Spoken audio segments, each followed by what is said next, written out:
Netcasts you love. From people you trust. This is Twit. Josh Windish here for Before You Buy on Twit, and today I've got the Samsung LTE Mobile Hotspot Pro from T-Mobile. It's selling for $168 on T-Mobile's website, but they also give you the option to pay it off over 24 months. They have plans ranging all the way down from 500 megs of data for $20 a month to 10.5 gigs for $70 a month. The hotspot can actually connect up to 10 devices over Wi-Fi, and it can be tethered via USB to your computer. Now, if you take a look at the screen on this hotspot, it's actually a pretty big screen.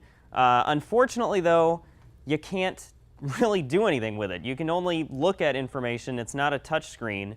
So the only way you can actually configure any of your settings is by logging into the web portal. And that web portal, very slow and sluggish to use.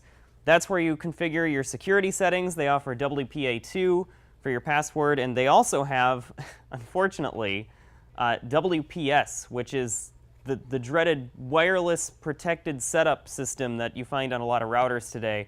Very broken system, but they actually put a button for WPS right next to the power button on the hotspot. So I can't tell you how many times I just wanted to, wake the device up or shut it down, and I initiated the whole startup process for WPS, which was very annoying. I like the design of the hotspot. It is really easy to get fingerprints on, though, and pretty easy to scratch, so be careful of that. But I think the best part of the design of this is this red stripe around the side here. It's not just a red stripe. This is actually a USB to micro USB cable that you can use to charge the hotspot itself. They do include an actual power adapter as well, but you could use this on the go.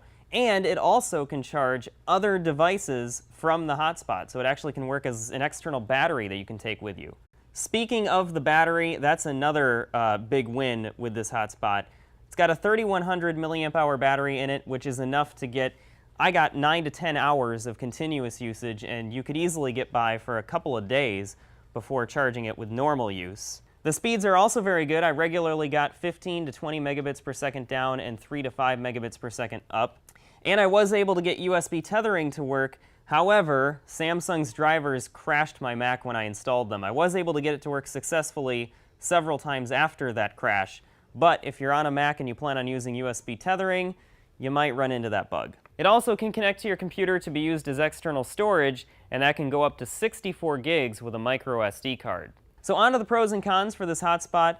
On the pro side, the battery life is excellent. It also can be used to charge other devices, and it's got good speeds and a reliable connection. The cons, no way of configuring or changing any of your settings on the hotspot itself. You have to use the web portal, which is very slow, and Samsung's drivers for USB tethering crashed my Mac. So buy, try, or don't buy on the hotspot from Samsung. I'm going to give it a buy because in the areas where it really counts, it succeeds. It's got great battery life, the speeds are good. The only word of caution in this may not even need to be said, make sure you've got coverage with T-Mobile where you're at, because that can certainly vary from location to location. But as far as hotspots go, if you need one and you're a T-Mobile subscriber, definitely a buy. For Before You Buy on Twit, I'm Josh Windish.